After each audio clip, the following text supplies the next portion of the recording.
자, 오늘 선지서 연구 9번째 시간입니다. 이사야서를 지난주에 이어서 오늘 한 번 더 우리가 살펴보고 아마 다음 주까지 한 번 더 3번에 걸쳐서 이사야서를 볼 예정입니다. 우리는 지난주에 이사야서의 배경에 대해서 살펴봤습니다.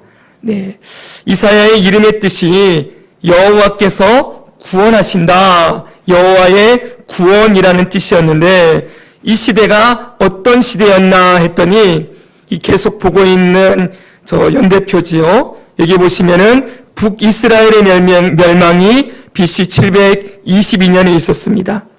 이때 이 북쪽에는 아모스, 호세아, 요나 3명의 선지자가 곧 전시대부터 일하고 있었고, 남쪽에는 히스기야 왕이 있는데 오늘 이 앞에 아하스라는 왕이 있는데 아하스 왕 이야기 좀 할 거예요. 아하스, 히스기야, 므낫세로 이어지는 이제 남유다도 멸망을 약 150년 정도 앞둔 시대, 이 시대에 미가와 이사야가 활동하는 것을 볼 수가 있습니다. 자, 그리고 미가, 이사야 이후로 남유다의 선지자들이 계속 나오지요. 나훔, 스바랴, 하박국, 예레미야, 다니엘, 에스겔, 학개, 스가랴, 말라기까지 이 이사야를 필두로 해서 남유다에도 선지자들이 쏟아져 나오고 있음을 볼 수 있습니다. 자, 그래서 이사야는 굉장히 중요한 사람이라는 걸 지난주에 말씀을 드렸는데 오늘도 한 번 더 이사야를 통해서 그 내용을 보겠습니다. 자, 이사야 시대에 크게 외적 상황과 내적 상황을 볼 수가 있는데, 외적 상황은 아수르의 침공의 시대라고 했어요. 자, 이사야가 활동했던 시대는 저 거대한 아수르 제국이 이 북이스라엘과 남유다를 계속 침공하면서 나라가 풍전등화와 같은 위기 가운데 있던 시대라고 말씀을 드렸죠. 북이스라엘이 BC 721년에 멸망했고 남유다는 불과 20년 지나지 않아 이 아수르의 세력이 남유다까지 침공해온 사건들을 배경으로 하고 있습니다.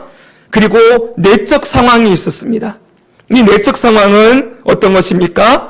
아달랴를 통한 죄악이 수입되었지요.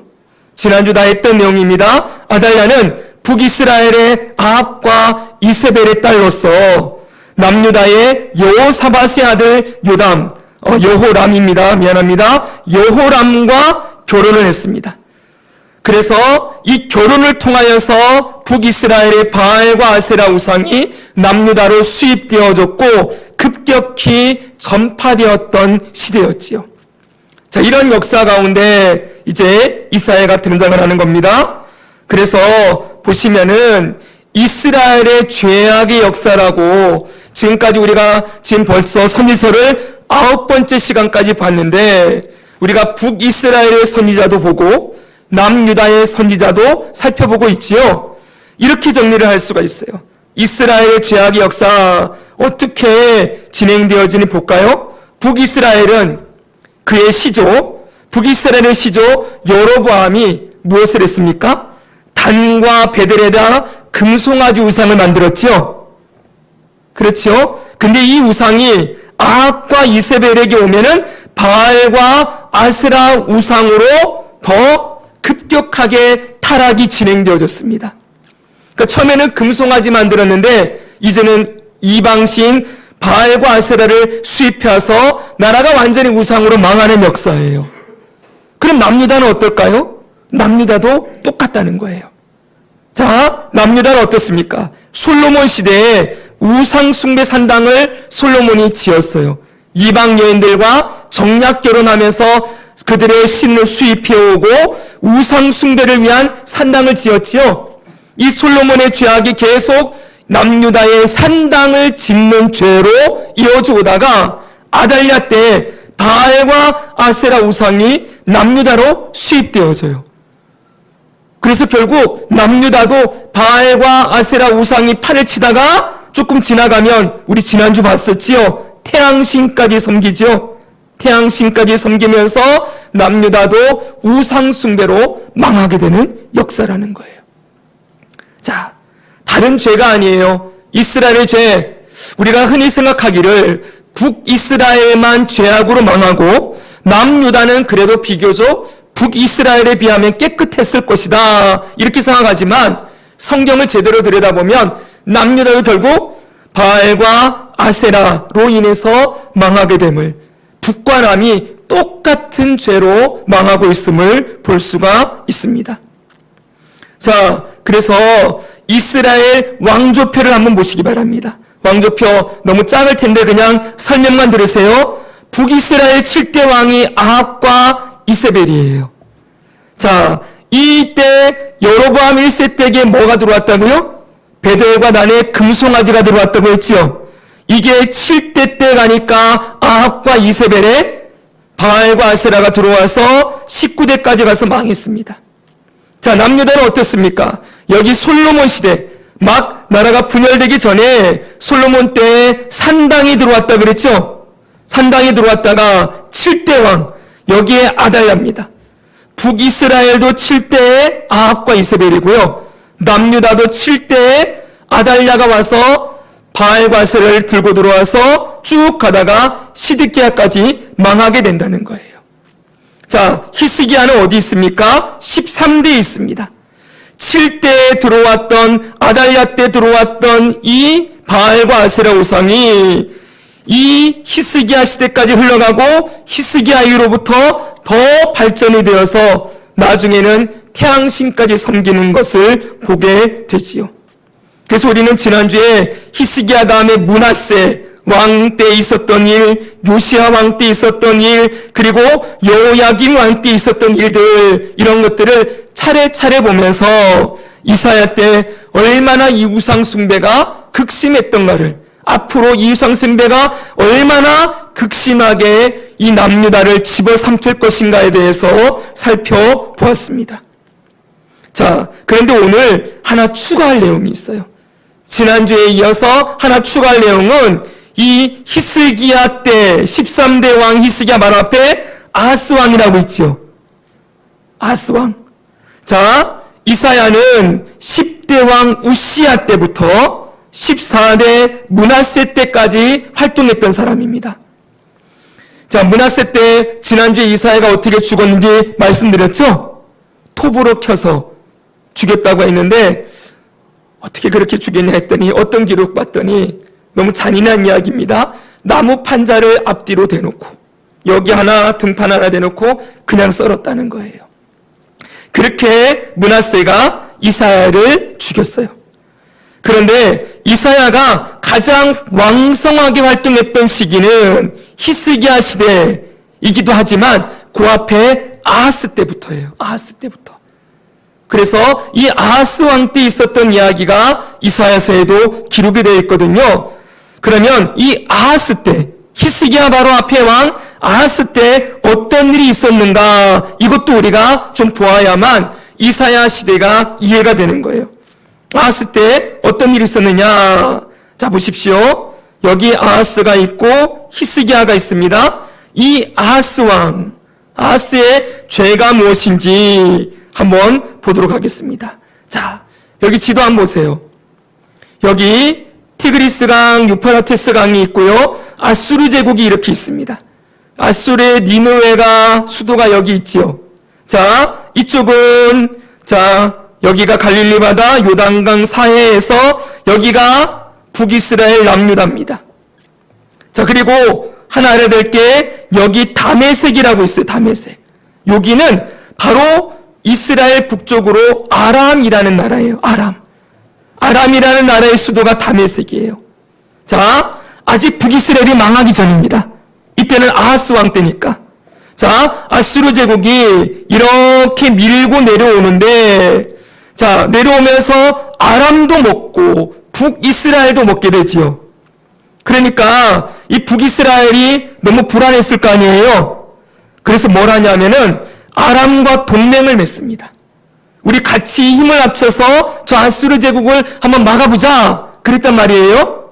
그런데 그때 이 북이스라엘이 남유다의 아하스 왕에게도 동맹을 요청을 해요.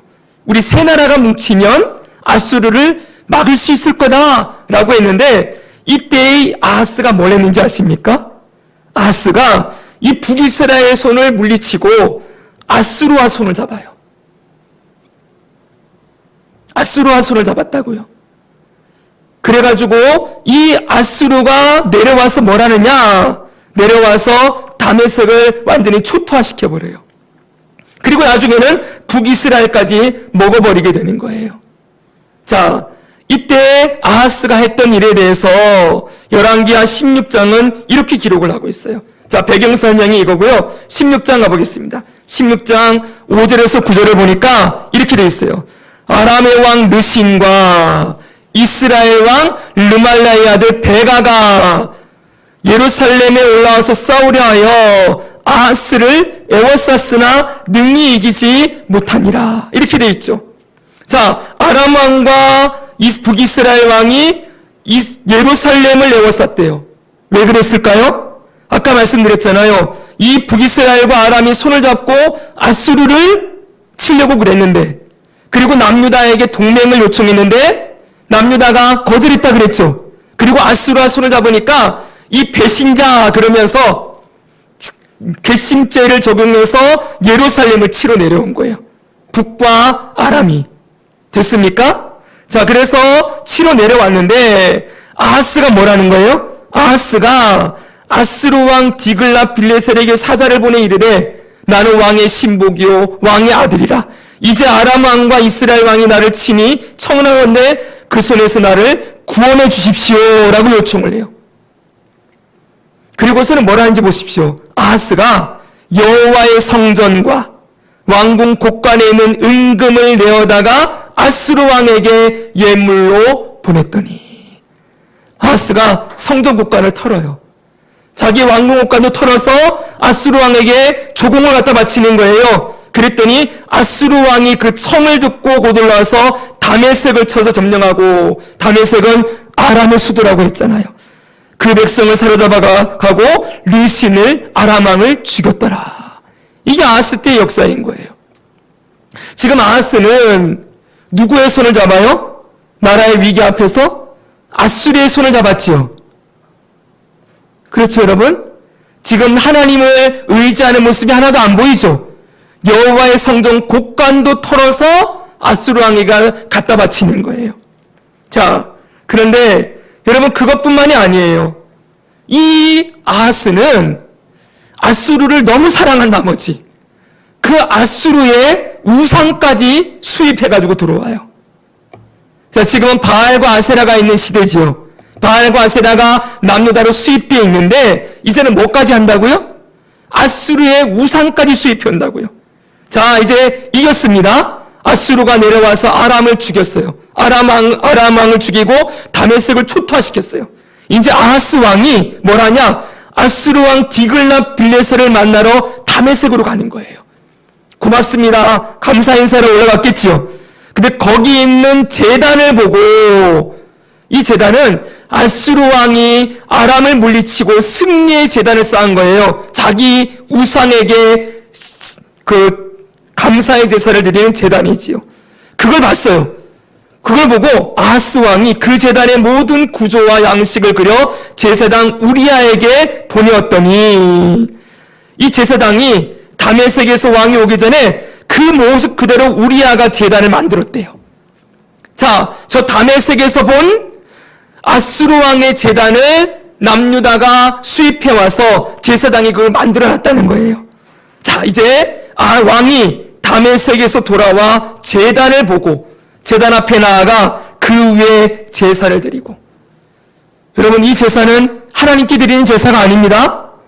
아수르의 우상에게 드리는 제사예요. 그리고 자기의 번제물과 소제물을 불사르고 전제물을 붓고 수은제 짐승의 피를 제단에 뿌리고, 마치 제사를 드리는 건 하나님께 제사를 드리는 방법과 비슷한데 제사의 대상이 하나님이 아니었다는 거예요. 그리고 그 다음 보십시오. 여호와의 앞 곧 성전 앞에 있는 이 놋제단을 새 제단과 여호와의 성전 사이에 옮겨다가 제단 북쪽에 그것을 두었다. 놋제단 있지요. 번제물을 태워드리는 원래 있었던 제단을 치워버렸다는 거예요. 성전 앞마당에 있던 번제단을 치워버리고 새로운 제단, 아수르가 섬기는 우상을 섬기는 그 제단을 성전 앞마당에 다 갖다 놨다는 거예요. 이게 어느 시대예요? 아하스 시대예요. 여러분, 이 아하스 시대의 죄악이 얼마나 컸겠어요. 그래서 이사야서 1장 이때를 보면은 역대하서에 보면은 아하스 때의 시대를 이렇게 기록해놨어요. 자, 종합하면 여기 나옵니다. 역대합니다. 아까는 11개 하였지요. 아하스가 왕위에 오를 때의 나이가 20세라. 예루살렘에서 16년 동안 다스렸으나 그가 조상 다윗과 같지 아니하여 여호와 보시기에 정직하게 행하지 아니하고 이스라엘 왕들의 길로 행하여. 지금 어느 길로 행해요? 이스라엘의 왕들의 길. 왜 그럴까요? 아달랴 때문에. 그 아달랴가 수입해온 그 길을 따라가는데, 자, 같이 읽습니다. 시작. 바알들의 우상을 부어 만들고 흰놈의 아들 골짜기에서 분향하고 여호와께서 이스라엘 자손 앞에서 쫓아내신 이방 사람들의 가증한 일을 본받아 그의 자녀들을 불사르고 또 산당과 작은 산 위와 모든 푸른 나무 아래에서 제사를 드리며 분향하니라. 누구요? 아하스요. 여기다가 지금 바알과 아세라 그리고 몰렉에게 인신제사 드리는 까지 다 했다고 했죠. 그리고 산당, 작은 산당, 큰 산당에서 우상에게 제사 드렸어요. 이것까지 하다가 마침내는 여호와의 성전 앞마당에다가 아수르 왕의 우상을 섬기는 제단까지 만들었던 왕이었던 것이지요. 이게 바로 이사야가 활동했던 히스기야 전 아하스 왕의 시대였다는 거예요. 그래서 이사야에서 우리가 1장 읽었는데 1장을 딱 여니까 하나님이 이렇게 외치고 있어요. 오늘 1장 2절부터 4절입니다. 하늘이여 들으라, 땅이여 귀를 기울이라. 하나님께서 하늘과 땅을 소집을 해요. 뭘로 소집할까요? 증인으로. 지금 내 말 좀 들어보라는 거예요. 하나님 하실 말씀이 뭐예요? 내가 자식을 양육하였거늘. 이스라엘을 뭐라고 불러요? 내 자식이다. 양육했는데 그들이 나를 거역하였도다. 소는 그 임자를 알고 나귀는 그 주인의 구유를 알건만은 이스라엘은 알지 못하고 나의 백성은 깨닫지 못하는도다. 짐승보다 못하다는 거죠? 그렇죠? 네. 그렇게 하나님을 버렸대요. 그러면서 뭐라고 해요? 슬프다 범죄한 나라요. 여러분, 여기 슬프다라는 말은 너무나 큰 아픔의 표현이에요. 하나님의 마음이 찢어진다는 거예요, 내가 지금. 그러면서 하시는 말씀 뭐예요? 범죄한 나라요, 허물진 백성이요, 행악의 종자요. 하나님이 내 자식이라고 길러놓았는데 이 자식이 하나님 버리고 이런 악한 일을 하고 있으니 하나님의 마음이 얼마나 찢어지겠습니까? 자, 행위가 부패한 자식이요 그들이 여호와를 버리며 이스라엘의 거룩하신 이를 만홀히 여겨 멀리하고 물러갔도다. 이 만홀히 여긴다는 말은 십계명에 나오는 말이죠. 나 여호와 이름을 망령되이 일컫지 말라 그랬죠. 이 망령되이가 만홀히와 같아요. 하나님의 이름을 어떻게 여기는 거예요? 하찮게 여기는 거예요. 하나님을 무시하고 멸시하고 미워하고 경멸했던 이스라엘의 모습을 이렇게 표현하고 있는 것입니다. 자, 그래서 여러분, 이런 상황 가운데 하나님께서 이사야를 보내는 거예요. 사랑하는 여러분, 우리도 하나님의 자녀들이지요? 아멘입니까? 우리는 예수 그리스도로 말미암아 구원을 받고 중생, 칭의 지나서 양자됨까지 얻었지요. 네. 하나님께서 그의 자녀들에게 원하는 게 뭘까요? 하나님께서 그의 자녀들에게 가장 원하시는 거. 여러분, 여러분들의 부모님은 여러분들에게 뭘 원하실까요? 여러분의 부모님들이 여러분에게 원하는 거. 예. 저는 자식을 키워보니까, 하나 바라는 게 있더라고요.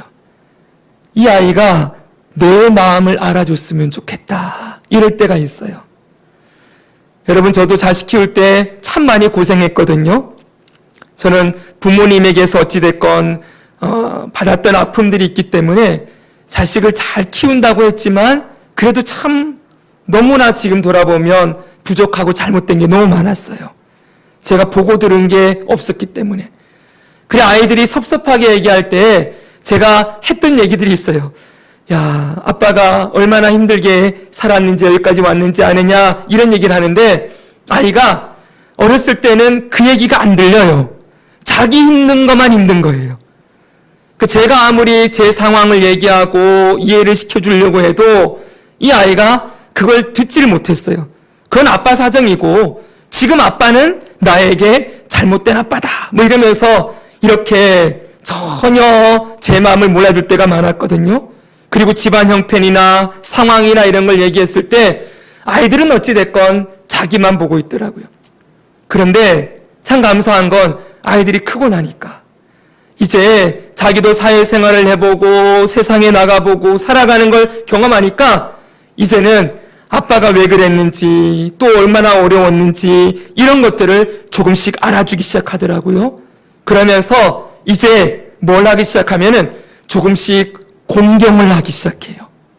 예, 돈을 벌면은 어때요? 맛있는 것도 사다 줄 줄 알고 또 좋은 게 있으면 고맙습니다, 감사합니다라는 말을 할 줄 알고 그러면서 제 마음이 너무 기뻐지는 게 이제야 이 아이가 부모의 마음 그리고 어려웠던 그것들을 헤아릴 줄 아는 사람이 되었구나라는 게 느껴지면서 제가 요즘 참 행복한 시절을 보내고 있어요. 여러분, 저는 지금 인간적으로서 자녀에게 이 저의 힘들었던 거, 저의 부족했던 걸 알아주는 것 가지고 이렇게 얘기를 하지만 여러분, 우리가 믿는 하나님은 인간과는 비교할 수 없는 완전하신 하나님이시지요. 그분은 실수가 없으신 분이에요. 완전한 사랑을 보여주신 분이시지요. 그렇지요. 그런데 그 완전하신 하나님이 완전한 길로, 생명의 길로 그의 자녀들을 양육하고 인도했는데 그 자녀들이 그 하나님의 마음을, 그 하나님의 사랑을 하나도 모르는 것처럼, 여러분, 저기 예레미야서에 보니까 이런 말씀이 있어요. 아니, 에스겔서에 보니까 하나님께서 자녀들에게, 이스라엘에게 좋은 거 다 줬대요. 내가 너희들이 원하는 거 다 줬다. 근데 이들이 뭘 하는지 아세요? 그 하나님이 주신 것을 가지고 다른 남자한테 갖다 주는 거예요. 그러면서 하나님이 이렇게 표현해요. 에스겔서에는 하나님과 이스라엘의 관계를 남편과 아내로 표현하는데 결혼을 해서 남편이 아내에게 좋은 걸 놔줬더니 이 아내가 남편이 준 걸 가지고서는 다른 남자한테 다 갖다 주는 거예요. 여러분, 말이 안 되는 얘기죠, 그렇죠? 그 남편이 고생고생해서 준 모든 아름다운 것들을 이 여자는 이걸 가지고 자기가 사랑하는 다른 남자에게 다 갖다 주면서 그 남자에게 사랑을 갈구하는 이 모습을 하나님이 너무나도 안타까워하시는 거예요. 사랑하는 여러분, 하나님이 가장 원하시는 게 뭐예요? 지금 이스라엘을 향하여 왜 이렇게 아파해요? 그렇게 전심을 다해서 성심성의껏 자녀를 길러놨더니 이 자녀들이 하나님의 감사함이 없어요. 하나님께 고마워할 줄 몰라요. 자기들이 컸다 그래요. 우리가 이만큼 잘해서 이만큼 왔다. 그리고 하나님이 주신 것들을 다 어디다 갖다 바쳐요? 우상한테다 갖다 바치는 거예요. 그러면서 여러분, 심지어는 하나님께서 이스라엘을 보호하시는데 저 아수르가 우리를 구원해줬네 그러면서 아수르의 우상까지 투입해가지고 섬기는 이 모습을 하나님이 어떻게 보시겠습니까? 그리고 하나님이 아닌 아수르를 의지하고 다른 나라, 다른 우상을 의지하는 이 모습을 보시며 슬프다, 행악의 종자요, 패역한 나라요, 행위가 부패한 자식이다, 이렇게 말씀하고 있는 거예요. 사랑하는 여러분, 우리도 꼭 기억해야 됩니다. 하나님이 다른 걸 죄라고 말하지 않아요. 두 마음을 품는 것, 우리의 마음이 나누어지는 것, 하나님도 의지하고 다른 것도 의지하고, 이러면 여러분 어떤 현상이 생기는지 아십니까? 잘 보십시오. 지금 하나님과 다른 것을 딱 동일선상에 두고 있다는 건 다른 걸 하나님처럼 생각한다는 거예요. 만약 우리가 하나님과 돈을 겸하여 섬기고 있으면, 돈을 의지하고 있으면 돈이 뭐가 되어 있는 거예요? 하나님이 되어 있는 거죠. 그리고 하나님과 돈 둘 중에 하나를 내가 이거 잡았다가 이럴 수 있다라고 생각하는 건 하나님을 경멸하는 거예요. 하나님을 무시하는 거예요. 여러분 그렇지 않겠습니까? 하나님과 다른 피조물을 동일선상에 놓고 내가 선택할 수 있다. 이때는 하나님 붙들고 이때는 다른 거 붙들고 이러고 양다리 걸치고 살아가고 있으면 하나님이 그거를 너희들이 나를 망으로 여기고 있구나. 너희들이 나를 경멸하고 있구나. 왜요? 창조주 하나님을, 만물의 주인 되신 하나님을 같이 우상과 동일선상에 놓고 있다는 것 자체가 하나님을 무시하는 거잖아요. 사랑하는 여러분, 두 주인을 섬길 수 없습니다. 하나님이 한 마음으로 우리를 사랑하셨듯이 하나님의 자녀들에게 원하는 건 뭐예요? 오직 하나님 한 분만을 사랑하고 그분이 내게 주신 은혜를 늘 기억하고 어떤 일이 생겨도 다른 것 의지하지 않고 하나님만 의지하고 오직 하나님만 사랑하고 섬기는 자가 되기를 원하신다는 것이지요. 지금 이걸 하나님이 말씀해 주기 위하여서 누구를 보내는 거예요? 이사야와 그 이후로 선지자들을 계속 보내셔서 돌아와라 내 자녀들아, 내가 너희의 구원이다, 내가 너희를 보호할 유일한 구원자다 라는 걸 말씀해 주고 깨닫게 하시기 위함인 것입니다. 자, 여러분, 그래서 이런 상황 속에 이사야를 보내신 하나님의 뜻이 있어요. 하나님의 뜻이 뭐냐면은 보십시오. 무엇입니까? 세 가지로 볼 수 있어요. 이사야의 이름이 뭐예요? 여호와는 구원이시다. 딱 지금 하나님이 하고 싶은 일이 나오죠. 따릅시다. 여호와는 구원이시다. 내가 너희를 구원할 것이다. 이거 말씀하고 싶다는 거예요. 이사야의 소명이 있어요. 소명은 뭡니까? 선지자들, 앞으로 등장할 선지자들은 전부 똑같은 얘기할 거다. 이사야와 같은 이야기. 이 암흑의 시대에 여호와가 구원이시라는 걸 보여주는 일을 계속하게 될 것이다. 그리고 선지자의 사명도 보여줘요. 이사야를 필두로 해서 그 이후로 나올 모든 선지자들은 이 어두운 세상에 빛을 비추는 자들로 쓰임받을 거라는 걸 말씀해 주고 계세요. 그래서 우리 지난주에 봤던 여러분 이 말씀 기억나십니까? 같이 한번 읽겠습니다. 이사야 9장 2절 읽습니다. 시작. 흑암에 행하던 백성이 큰 빛을 보고 사망의 그늘진 땅에 거주하던 자에게 빛이도다. 흑암에 행하던 이스라엘 백성들이 큰 빛을 보게 될 것이다. 그리고 사망의 그늘진 땅에 거주하던 자에게 빛이 비추도다. 앞으로 하나님이 선지자들을 보내셔서 이 깜깜한 밤바다에 풍랑이 가득 치는 이때에 이 침몰하는 배를 향하여서 내가 너의 구원이요 내가 너의 빛이다 라고 말씀하는 일을 앞으로 계속 하시겠다는 걸 이사야를 통해서 말씀하고 있다는 거예요. 지금 이런 배경만 조금 알아도 선지서 이사야를 볼 때 여러분이 많이 도움이 되실 거예요. 아, 하나님이 이 얘기 하시는구나 라는 걸 알 수 있을 거예요. 그런데 중요한 건 이제 더 나아가서 이 빛을 누구를 통하여 비추시겠다고 말씀합니까? 이사야는 메시아, 예수님을 통하여서 비추시겠다는 얘기를 한다고 말씀드렸지요. 그래서 이사야서는 중요한 특징이 있어요. 다음 주에 이사야서의 주제를 얘기할 거고요. 오늘은 이사야서의 특징을 먼저 얘기하려고 그래요. 이사야의 특징, 자, 무엇이냐면 신약 성경에 가장 많이 인용됐어요. 이사야서는요. 지금 우리가 매일 말씀, 매일 양식 마태복음 읽고 있죠. 마태복음에 이사야 이야기 많이 나오는 거 혹시 발견하셨습니까? 저는 지난주에 이사야 여러분과 설교하고 난 다음에 읽으면서 이사야가 계속 눈에 띄더라고요. 근데 마태복음에 이사야 이름 보셨어요? 잘 안 보이셨습니까? 네. 마태복음에 이렇게 많이 나와요.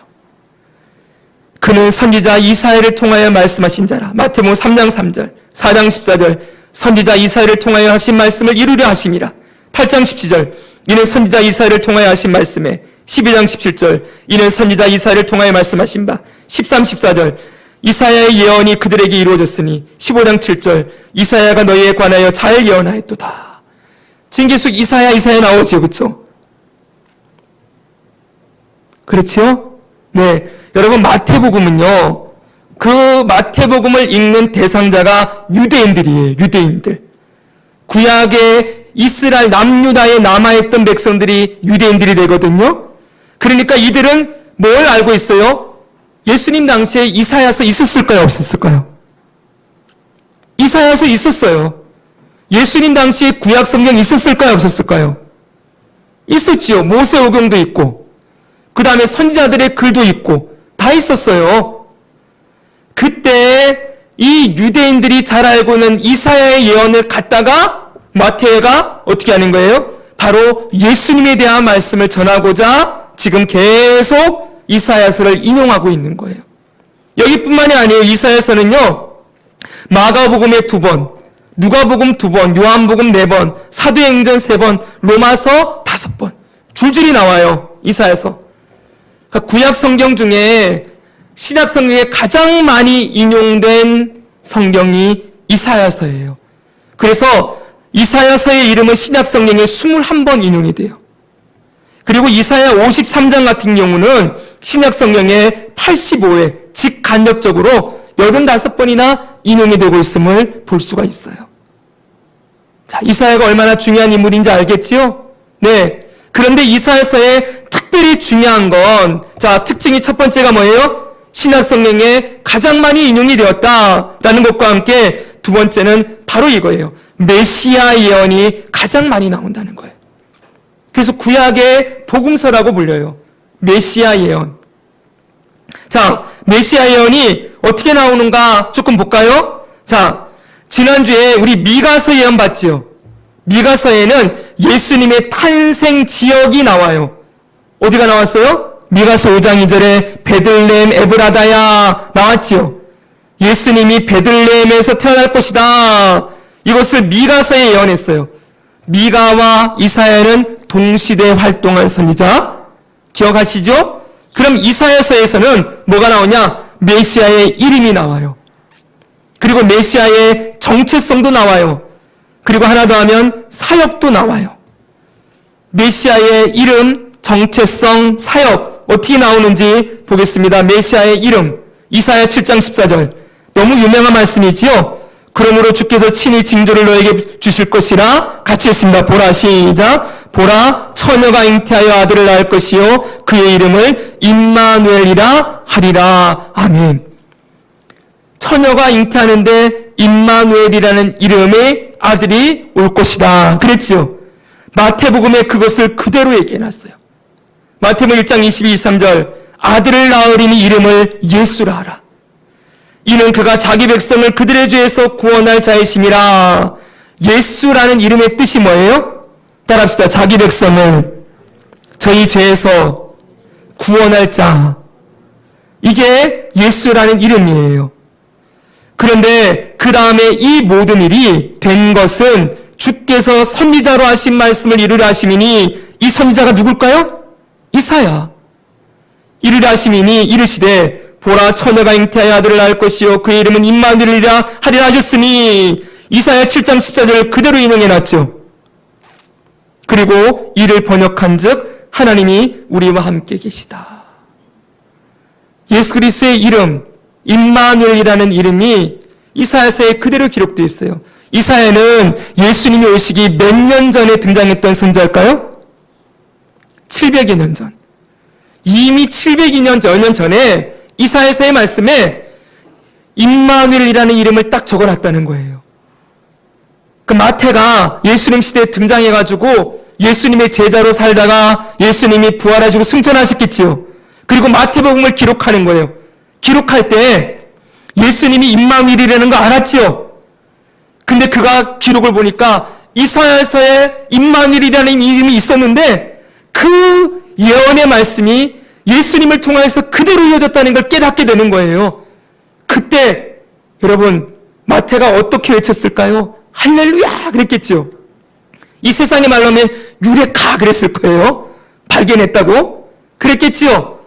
예, 성령께서 이것을 깨닫게 했을 때 얼마나 감격과 감동을 가지고 이 기록을 남겼을까요? 멋지지 여러분? 이사야를 통해서 이미 이름도 적어놨어요. 그리고 이사야를 통하여 메시아의 정체성도 알려줬어요. 메시아가 어떤 존재냐? 그랬더니 이는 한 아기가 우리에게 낳고 한 아들을 우리에게 주신 바 되었는데 이사야 9장 6절 7절입니다. 그는 어깨에 정사를 메었고 그의 이름은 기묘자, 모사, 전능하신 하나님, 영존하시는 아버지, 평강의 왕이라 할 것이다. 그리고 그 밑에 다윗의 왕자와 그의 나라에 군림하여 그 나라를 굳게 세우고 지금 이후로 영원히 정의와 공의로 그것을 보존하실 것이라. 다윗의 왕자에 앉으신다. 그분이 왕이라는 거예요. 전능하신 하나님, 영존하시는 아버지, 평강의 왕. 이것이 바로 메시아의 정체성이 될 것이다. 그분은 아까 뭐라고 했어요? 예수의 이름의 뜻이 자기 백성을 저의 죄에서 구원할 자라고 했잖아요. 자기 백성이에요. 그럼 예수님은 뭐가 돼요? 왕이지요. 그렇죠, 여러분? 그의 백성을 그랬으니 예수님은 당연히 왕이시지요. 그분이 다윗의 왕자에 오시는 다윗의 나라, 영원한 하나님의 나라를 세우는 분으로 이 땅에 올 것이다. 라는 것을, 정체성을 다 설명해 놓고 있어요. 멋지죠, 여러분? 또 여기 보면 이사야 11장 1절부터 보면 이새의 줄기에서 한 싹이 나며, 이새는 다윗의 아버지죠, 그렇죠? 다윗의 왕가의 한 싹이 나며 그의 위에 여호와의 영, 곧 지혜와 총명의 영이요 모락과 재능의 영이요 지식과 여호와를 경외하는 영이 강림하시리니. 예수님께서 이 땅에 오시고 세례받을 때 성령이 임하시죠, 그렇죠? 그분은 삼위일체 하나님으로 이 땅에 오셔서 성령님이 함께 하시는 분으로 오실 텐데 그분이 뭘래요? 공의로 가난한 자를 심판하며 정직으로 세상에 겸손한 자를 판단할 것이며 그의 입의 막대기로 세상을 치며 그의 입술의 기운으로 악인을 죽일 것이며 공의로 그의 허리띠를 삼으며 성실로 그의 몸의 띠를 삼으리라. 세상을 판단하고 정죄하고 악인을 멸하시는 왕으로 오실 거라고 말씀해 주고 있어요. 자, 이게 메시아의 정체성입니다. 자, 그리고 메시아의 사역도 나와요. 메시아가 이 땅에 와서 뭘 할 거냐? 그랬더니 처음에 고난받으신다는 거예요. 예수님의 고난에 대해서 이사야 53장은 너무나도 잘 얘기해 주고 있지요. 이사야 53장을 제가 한 장을 그냥 통째로 집어넣었어요. 이사야 53장은 고난받는 메시아를 보여주는 가장 중요한 장인데요. 보십시오. 우리가 보기에 흠모할 만한 것이 없도다. 3절에 그는 멸시를 받아 사람들에게 버림받았으며 간고를 많이 겪었으며 질고를 아는 자라. 마치 사람들이 그에게서 얼굴을 가리는 것 같이 멸시를 당하였고 우리도 그를 귀하게 여기지 아니하였다. 예수님 얘기하고 있지요. 4절 보니까 같이 읽습니다. 그는 실로 쭉 읽습니다. 시작. 그는 실로 우리의 질고를 지고 우리의 슬픔을 당하였거늘 우리는 생각하기를 그는 징벌을 받아 하나님께 맞으며 고난을 당한다 하였노라. 그가 찔림은 우리의 허물 때문이요 그가 상함은 우리의 죄악 때문이라. 그가 징계를 받음으로 우리는 평화를 누리고 그가 채찍에 맞음으로 우리는 나음을 받았도다. 우리는 다 양 같아서 그릇 행하여 각기 제 길로 갔거늘 여호와께서는 우리 모두의 죄악을 그에게 담당시키셨도다. 아멘. 그 이후로도 계속이에요. 그가 곤욕을 당할 때 입을 열지 않았고 도수장으로 끌려가는 어린 양같이 입을 열지 않았다. 8절에 그는 곤욕과 신문을 당하고 끌려갔으나 그리고 그는 강포를 행하지 아니하였고 그의 입에는 거짓이 없었다. 그의 무덤이 악인들과 함께 있었으며 그가 죽은 후에 부자와 함께 있었다. 그리고 그 뒤에 보십시오. 10절 봅니다. 들어보세요. 여호와께서 그에게 상함을 받게 하시기를 원하사. 하나님이 예수님을 십자가에 못 박았다는 거예요. 질고를 당하게 했어요. 그의 영혼을 속건제물로 드리기에 이르면, 여기 속건제물이라고 되어 있어요. 따라합시다. 속건제물. 속건제물이 뭐예요? 레위기서에 보면은 5가지 제사가 나오잖아요. 그때 속건제가 나오죠. 속건제는 속죄제와 속건제는 좀 다릅니다. 속건제는 이웃에게 상해를 입혔거나 손해를 입혔거나 아니면 여호와의 성물을 더럽혔을 때예요. 여호와의 성물을 더럽혔을 때 배상하는 제사예요. 그게 속건제물이에요. 여러분, 예수님이 속죄제물이다 이렇게만 알고 있죠? 예수님이 속건제물이기도 해요. 왜 그래요, 여러분? 우리가 인간이 죄인들이 하나님의 영광을 더럽혔지요. 다음 주에 보겠지만 이사야에서 보면은 너희들이 나의 눈을 더럽혔다 이렇게 말씀을 해요. 하나님의 영광을 침해했어요. 자기들이 하나님 자리에 올라가고요. 하나님을 경멸하고 멸시했지요. 하나님이 창조하신 이 세계를 감사함으로 받지 않고 자기의 정욕을 따라 마음대로 살았지요. 자, 하나님의 것을 더럽힌 자들이에요. 여러분, 우리의 죄는 누구에 대한 죄예요? 하나님께 대한 죄지요. 네, 그 죄가 뭐라 그랬어요? 내가 내 자신의 주인이 되어 왕 대신 하나님을 버리고 내 멋대로 살아간 게 죄라 그랬잖아요. 근데 내가 왕이 되면 뭐합니까? 내 마음대로 갖다 쓰잖아요. 그쵸? 내 뜻대로 다 행하지요. 하나님의 뜻대로 움직여지는 이 세상.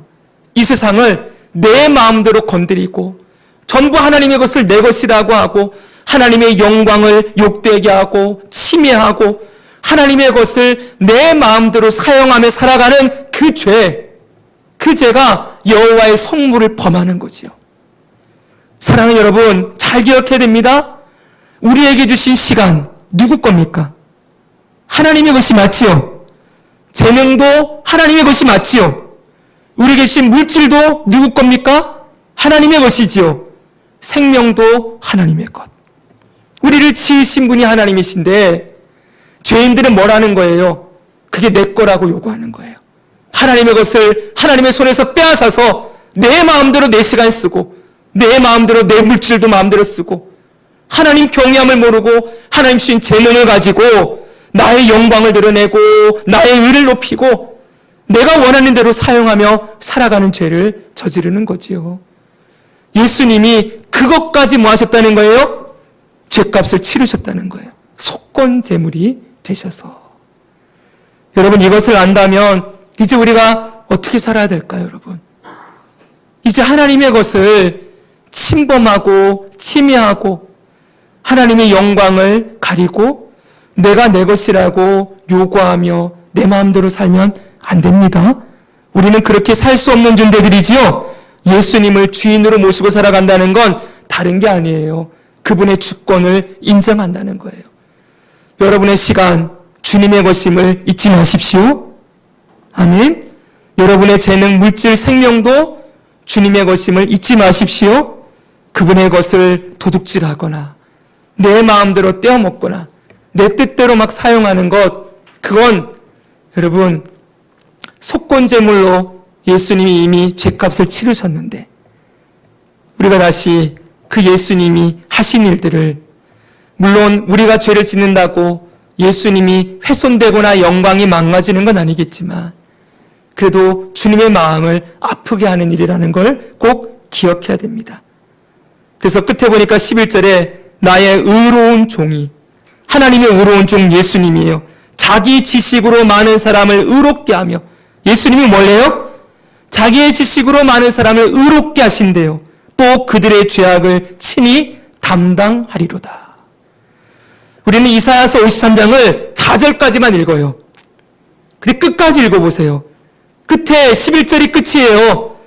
또 그들의 죄악을 친히 담당할 것이다. 아주 정확하게 예수님이 무엇을 하시는 분이신지를 이사야서 53장에 다 적어 놓았어요. 기가 막히죠? 네. 말씀하신 그대로 이루시는 거예요. 그리고 그분은 회복의 사역도 12절입니다. 미안합니다. 12절에 보니까 이는 그가 자기 영혼을 사망에 버려 범죄주 중에 하나로 헤아림을 받았습니다. 그러나 그가 많은 사람의 죄를 담당하며 범죄자를 위하여 기도하였다. 여러분, 강도의 죄를 위해서 기도하셨죠, 그렇죠? 십자가에 달리셔도 이것까지도 다 나와 있어요. 자, 그분은 고난당하는 메시아로서의 사역을 할 거라는 걸 말씀해 주셨고, 오늘 이것만 보고 마치겠습니다. 회복의 사역도 말씀해 주셨어요. 자, 이사야서 61장 1절에 3절 보니까 메시아가 하실 일을 얘기하고 있어요. 이 이사야 61장은 1절 3절은 가장 유명한 메시아 예언이에요. 구약성경 39권을 통틀어서 메시아가 뭘 할 거냐라는 걸 물으면은 유대인들이 대부분 이사야 61장이요 이렇게 대답한다는 거예요. 아시겠죠, 여러분? 이사야 61장 1절에 3절, 이게 메시아가 할 일이다 라고 누구나 알고 있는 소문, 누구나 알고 있는 예언, 이 예언이 바로 61장 1절에 3절이에요. 여기 메시아가 뭘 할 거냐 그랬더니 주 여호와의 영이 내게 내리셨으니 이는 여호와께서 내게 기름을 부으사 그랬어요. 여기 기름을 부으사, 따라합시다. 기름을 부으사. 이게 뭐예요? 그리스도예요. 예수님을 얘기할 때 예수 그리스도라고 부르죠. 그리스도의 이름의 뜻이 뭐예요? 예수의 뜻은 뭐였습니까? 여러분, 예수 그리스도라고 할 때 여러분, 예수의 뜻은 뭐예요? 그의 백성을 자기 죄에서 구원할 자, 이거였잖아요. 그렇죠? 그리스도는요? 기름 부음 받은 자예요. 지금 이 좀 탭이 이상합니다. 그래서 이 이상한 이게 자꾸 생기는데 기름 부음 받은 자. 이게 어디서 나왔어요? 이사야에서 나왔다고요.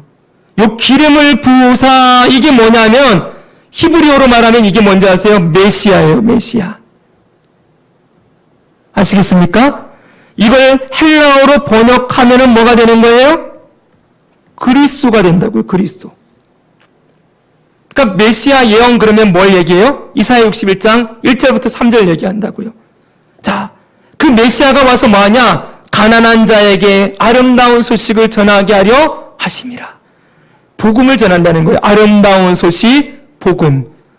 심령이 가난한 자, 자기가 죄인됨을 깨닫고 회개하는 자, 복음을 전한다. 나를 보내사 이제 나는 메시아입니다. 마음이 상한 자를 고치며 포로된 자에게 자유를, 갇힌 자에게 노임을 선포하며 죄와 사망의 사단의 종로로 타고 있던 자들에게 자유를 주신다는 거예요. 메시아가 하는 일, 자유를 주신다. 그리고 여호와의 은혜의 해, 이거는 희년이라는 내용이에요. 희년. 이스라엘은 매년 50년째가 되면 7번의 안식년을 지나면 50년째는 종들이 전부 풀려나고 그리고 땅들이 원주인에게 돌아가게 돼 있죠. 바로 회복. 이 희년의 해를 선포하고 우리 하나님의 보복의 날을 선포하며 우리를 괴롭혔던 사단의 머리를 짓밟고 원수를 깨트리고 승리하는 일, 우리의 원수를 향하여 원수를 갚아주는 일 메시아가 할 거라는 거예요. 기가 막히죠? 첫 번째가 뭐예요? 따라서 복음을 전하신다. 두 번째가 자유케 하신다. 세 번째가 희년을 선포한다. 종에서 자유롭게 한다. 네 번째가 원수를 물리치신다. 이 또한 누가 하셨어요? 예수님이. 그래서 모든 슬픈 자를 위로하되 무릇 시온에서 슬퍼하는 자에게 화관을 주어 그 죄를 대신하며 기쁨의 기름으로 그 슬픔을 대신하며 찬송의 옷으로 근심을 대신하시고 그 다음 제가 제일 좋아하는 말씀 나옵니다. 우리 교회의 모토가 되는 말씀 그들이 같이 했습니다. 시작. 그들이 의의 나무 곧 여호와께서 심으신 그 영광을 나타낼 자라 일컬음을 받게 하려 하심이라. 아멘. 죄인들을 어떻게 해요? 복음을 전하고 원수를 물리치고 죄와 사망에서 자유케 하셔서 마침내 뭐 한다는 거예요? 의의 나무.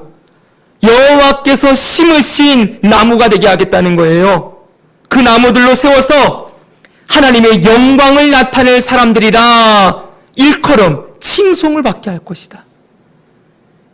구원받은 메시아의 사역을 통하여 구원받은 자들이 마침내 어떻게 되는 거예요? 여호와의 영광을 나타낸 사람들이다. 사람들이 외치게 된다는 거예요. 그들을 바라보면서. 바로 이런 일을 메시아를 통해 하겠다는 거지요.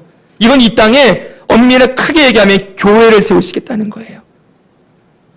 이 땅에 예수 그리스도를 믿는 자들을 통하여서 하나님의 영광을 나타낼 자들로 공동체로 만들어 가시는 일 메시아가 할 것이다 라고 말하는 거지요. 여러분, 오늘날 교회 공동체가 하나님의 영광을 나타내는 하나님의 나라지요. 그렇죠? 제 말 맞죠, 여러분? 네, 교회를 통하여 빛과 소금의 역할을 감당하고 어두운 세상에 빛을 비추고 예수님을 자랑하고 하나님의 영광을 드러내는 도구로 교회를 세우셨잖아요. 바로 그 일 메시아가 할 것이다. 그래서 여러분, 저는 기도하면서 우리 교회 세울 때 이 말씀을 붙잡았어요. 제가 정말 하고 싶은 일, 예수 그리스도를 통하여, 메시아 예수 그리스도를 통하여 구원받는 자들 세우는 것, 구원을 선포하여 죄인들이 자유를 얻고 사단에서 승리를 누리고 그리고 회복되어지는 그 은혜를 누릴 뿐만 아니라 이제 하나님이 심으신 의의 나무가 되어 자라나서 마침내 열매를 맺어 하나님의 영광을 나타내는 그런 교회 되게 해주십시오. 그래서 우리 교회를 이 이름으로 푸른 의의 나무 교회로 세웠던 거예요. 괜찮지, 여러분? 네. 바로 이게 메시아 예언이에요. 근데 이 메시아 예언을 예수님이 똑같이 써놓았죠. 예수님이 이 말씀을 똑같이 말씀하셨던 적이 있을까요, 없을까요? 성경에 있지요. 요것만 얘기하고 마쳐요. 누가복음 4장에 가니까 예수님이 고향으로 돌아갔어요. 나사렛에 가서 거기에 회당에 들어가요. 회당에 들어가서 갔더니 사람들이 선지자 이사야의 글을 드렸대요. 자, 좀만 들어보세요. 복잡한데 어찌됐건 유대인들은 가는 곳마다 하나님의 말씀을 배우는 회당이라는 집을 세웠어요. 지금 우리로 말하면 교회 같은 곳이에요. 근데 그 회당에 들어갔을 때 습관이 하나 있는데, 회당에 아주 중요한 손님이 들어오게 되면은 회당을 지키는 회당장이라는 사람이 그 사람에게 말씀을 읽을 권한을 줬어요. 말씀을 읽을 수 있는 권한. 자기가 원하는 말씀을 찾아 읽을 수가 있는 거예요.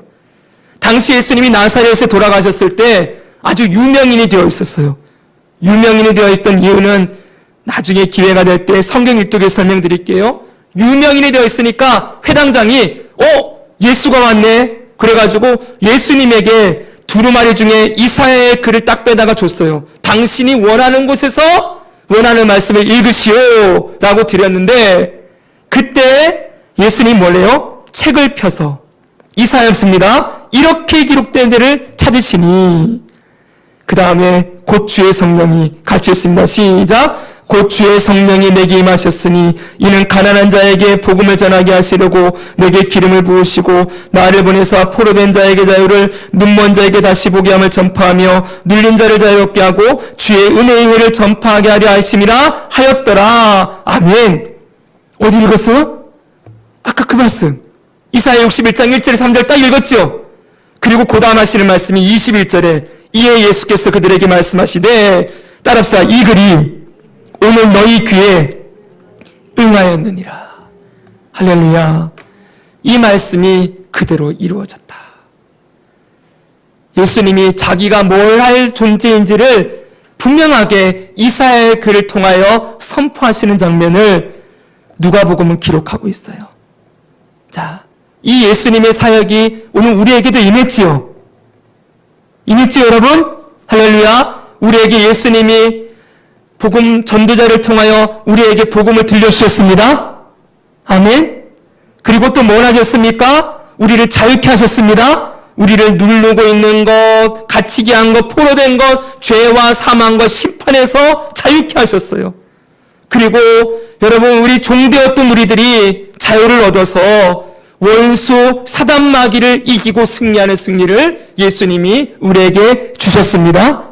네, 이 은혜를 받은 우리들이 이제 예수님 원하시는 게 뭐예요? 결론으로 아까 다시 말씀 돌아가면 뭘 하기를 원하세요? 의의 나무가 되어 여호와의 영광을 나타낼 자라 일컬음을 받게 하는 일, 여호와의 영광을 드러내며 사람들이 야, 저기는 여호와의 영광이 있어.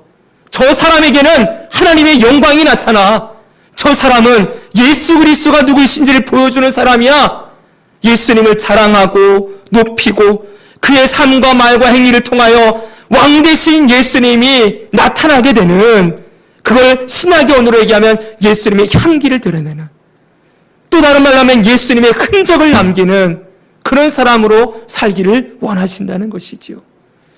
우리 그런 메시아 예수님을 모신 자로, 그런 자로 살아보시지 않으시겠습니까? 말씀을 들었으면 뭐 해야 되지요? 그렇게 살도록 도와주십시오. 해볼까요? 그렇게 살도록 도와주십시오. 살고 싶습니다. 성령님, 나를 변화시켜 주세요. 늘 그렇게 예수님 앞에 엎드려 예수님 도와주세요. 말씀대로 나를 변화시켜 달라고 소망하고 기도하며 그렇게 나아갈 때 우리의 기도대로 우리를 여호와의 영광을 나타낸 자로 세우실 것을 믿습니다. 우리의 왕 예수님이 살아 계십니다.